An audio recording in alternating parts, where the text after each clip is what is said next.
Good afternoon, everybody. Today I'm going to address something that's not quite accurate.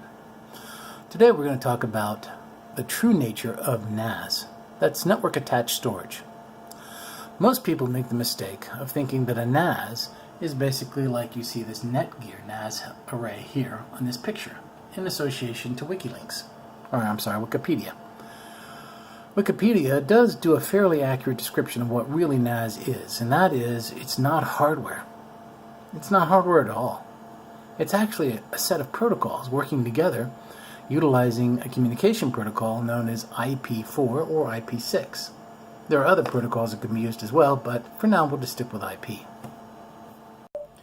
see, the nature of NAS is basically taking a protocol, let's say in this case Microsoft's SMB/CIFS, that's SIFS protocol, and going into your hard disk and taking a little bit of a storage chunk out and putting it in a folder and sharing it, and then making it available through IP. It's simple. Now, there are other protocols like NFS and AFP, and there are even more than that, but let's stick to the basics. NAS, which is Network Access Storage, is actually a set of protocols that are driven by Internet Protocol and, of course, a storage share. This storage share is software. It is not hardware.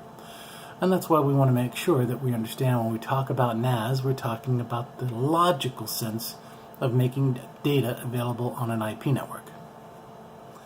As you can see here in this photograph, you have what is called the traditional home NAS setup. Someone went out there and they bought themselves a RAID array that has basically a boot OS and a network connection, a single network connection that goes out to the router, and then all the devices within the router, including potentially outside to the internet, can get to the device. Now, the interesting thing is, let's just say in theory, you don't have a RAID device that costs $300 or $400. All you've got is one 1 terabyte USB memory stick.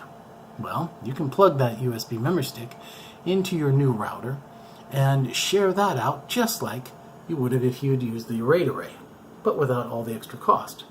Same thing with appliance devices, print servers, specialized I/O cards, or even your notebook.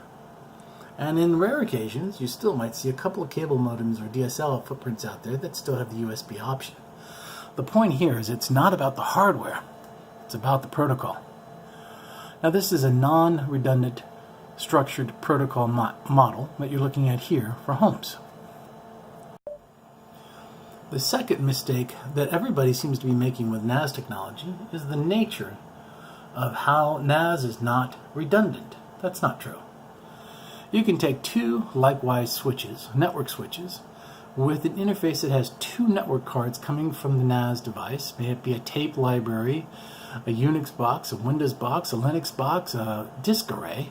All you have to have is two network interfaces, and you plug one into one switch and one into the other, and then you use what is known as ALB. That's an adaptive load balancing protocol within the switch to make those two physical connections into a balanced dual connection, a single connection, and that's before IP.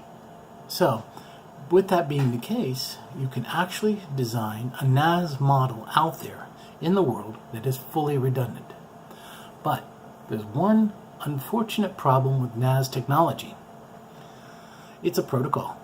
Just like when you log into your laptop or your Unix box or your Windows box, it requires a user account and password, and it gives you what is called a token. This token lasts as long as you maintain your session. That's the interface from the operating system to your network up to your device. If for any reason, let's say you close your laptop or you allow Microsoft Update to do an update, the session is broken. When the session is broken, it will reinitiate the session most of the time because the operating system can do that for you. But the key thing is the session is broken. Why does that matter? Well, let's say you are transferring data.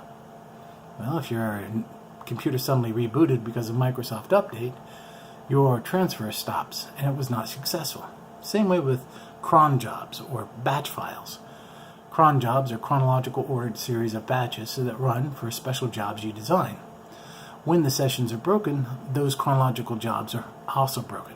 So this is the downfall with NAS technology in the sense of using it in a heavy way. That's where SAN technology comes into play.